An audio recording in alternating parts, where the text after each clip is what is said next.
नमस्कार, बुलेटिनमध्ये स्वागत। आपण मंत्री गिरीश महाजन यांची प्रतिक्रिया राज्य मंत्रिमंडळाच्या बैठकीनंतरची बघत होतो आणि त्यात कोणते महत्त्वाचे निर्णय झाले याविषयीची माहिती ते देत होते। आता आपण इतर बातम्यांकडे वळतोय। मुख्यमंत्री एकनाथ शिंदे यांच्या मतदारसंघातून मनसेचा उमेदवार ठरला अशी चर्चा सुरू आहे।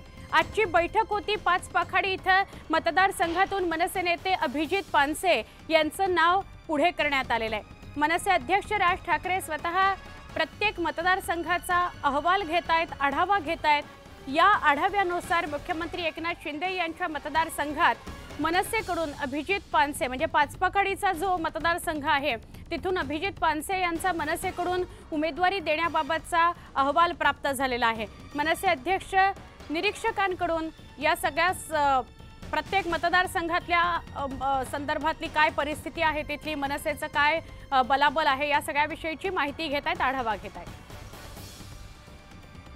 मनसे अध्यक्ष राज ठाकरे हे महाराष्ट्राचा दौरा करता आहेत। त्याचबरोबर कोकण, ठाणे, मुंबई या सगळ्या परिसरामध्ये कोण कुठे उभं राहू शकतं याचा आढावा घेत आहेत। तिथे निरीक्षक नेमलेले आहेत, त्या मतदारसंघात जिल्ह्यात निरीक्षक नेमलेले आहेत आणि त्यांच्याकडून हा अहवाल घेतला जातोय।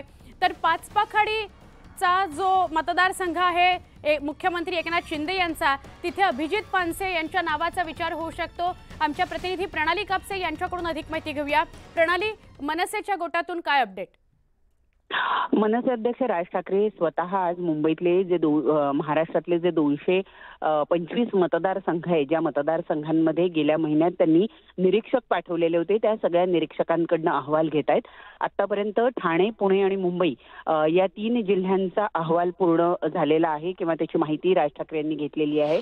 आणि जी माहिती मिळते त्यानुसार ठाण्यातून मुख्यमंत्री एकनाथ शिंदे यांचा जो पाचपाखाडी मतदारसंघ आहे, या मतदारसंघातून अभिजित पानसे यांचं नाव या अहवालामध्ये उमेदवार म्हणून पुढे करण्यात आलेलं आहे की त्यांना या मतदारसंघातून उमेदवारी दिली जाऊ शकते। त्यांचा या भागामध्ये होल्ड आहे, नावलौकिक आहे, मराठी चित्रपटातले ते दिग्दर्शक राहिलेले आहेत आणि युवकांमध्ये सुद्धा त्यांचं मोठं काम आहे। त्यामुळे या मतदारसंघातून अभिजित पानसे यांना उमेदवारी दिली जाऊ शकते असं या अहवालामध्ये स्पष्टपणे नमूद करण्यात आलंय।